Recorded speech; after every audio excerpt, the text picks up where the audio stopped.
In the 80s and 90s, Taiwan was known as one of Asia's four tigers.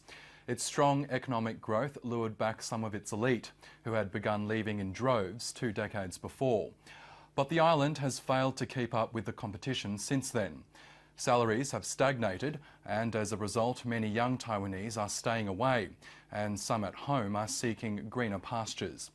In the first part of a series of stories on Taiwan's struggle to keep up with its neighbours, China correspondent Hui Fern-Tay has this report from Taipei.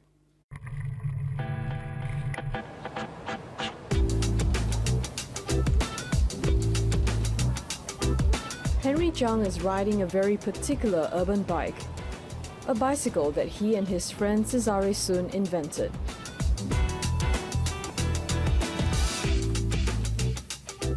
It's a small-wheeled bicycle that's ideal for moving around the cramped surroundings of Taipei and was created in the studio they co-founded 5 years ago. The pair got their funding from the Taiwanese public after Henry and Cesare advertised their invention on a local website. Crowdfunding is already a popular way of fundraising in the US.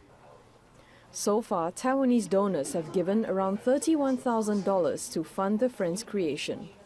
Yeah, the first project we launched was 20 bikes for 2 months, I think. We sold all the bikes in 10 days, and that was just too overwhelming. It's in the project. The website they use to raise funds, Flying V, is a forum for Taiwanese to sell their ideas, to get noticed, to break out of a persistent trend of low salaries. The site was devised by Tim Chung and his friend. And this changes every day. In Taiwan, a graduate's starting salary is around 870 Australian dollars a month. 5 years later, their monthly salary may increase to $1,500. But progress from then on is slow and has been across all parts of the wage distribution since 2001. The global firms in Taiwan are losing the point of investing in Taiwan. Really, before it was kind of like the bridge to China, or even before that, it was Taiwanese people manufactured good stuff for less, and we're losing all that. Political infighting and failure to keep up with the pace of rapid change in this globalized world has seen Taiwan, once known as one of the four tigers of Asia, fiscally fade. Meanwhile, the other tiger economies, Hong Kong, South Korea, and Singapore, have powered on. Economist Liu Yaozhi says Taiwan's economy is at a critical point. Other countries may use the crisis as an opportunity to hire talent to invest. But because Taiwan is dominated by small and medium enterprises, their operations tend to be more conservative. That's why when it comes to hiring staff, their first priority is how to survive this period. We hope this transitional period will be a short one. The glut of fresh graduates is one reason why salaries have remained suppressed for a very long time. Now that has two implications. It's causing some Taiwanese to remain overseas, and it's also one reason why others are considering leaving for better opportunities in mainland China, Hong Kong, or other cities in the region. Some of them have already moved out of Taiwan. Some, I think they are also looking for opportunities as well. But if they got married, they'll be settled down in Taiwan. 除非看是在哪边吧，对啊，如果在香港什么的，我就觉得应该不会想回来。如果在香港的话，对啊。为什么呢？因为那边感觉比较不错，而且赚的钱又比台湾还要多，对啊。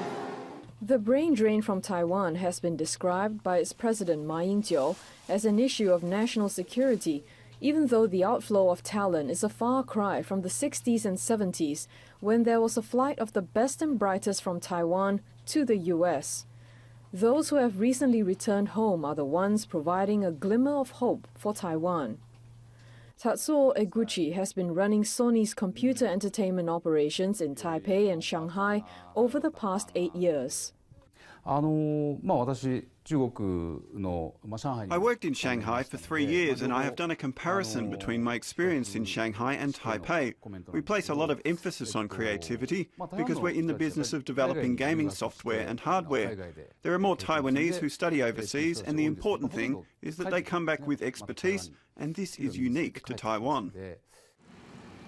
Market conditions aren't optimistic for Taiwan in the short term, with continued uncertainty in Europe and concern over economic growth in the US and mainland China.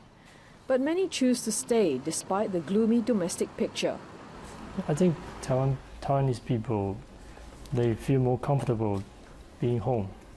I mean, compared to the other countries, people, they like to stay at home.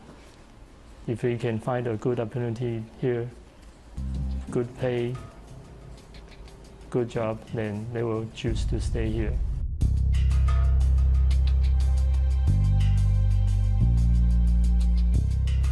There's an urgency for Taiwan to jumpstart salary growth. The brain drain is a sign that something needs to change. Taiwanese, fiercely proud of the place they call home, remain hopeful of a breakthrough, a better tomorrow, as the island struggles to regain the confidence of its economic heyday.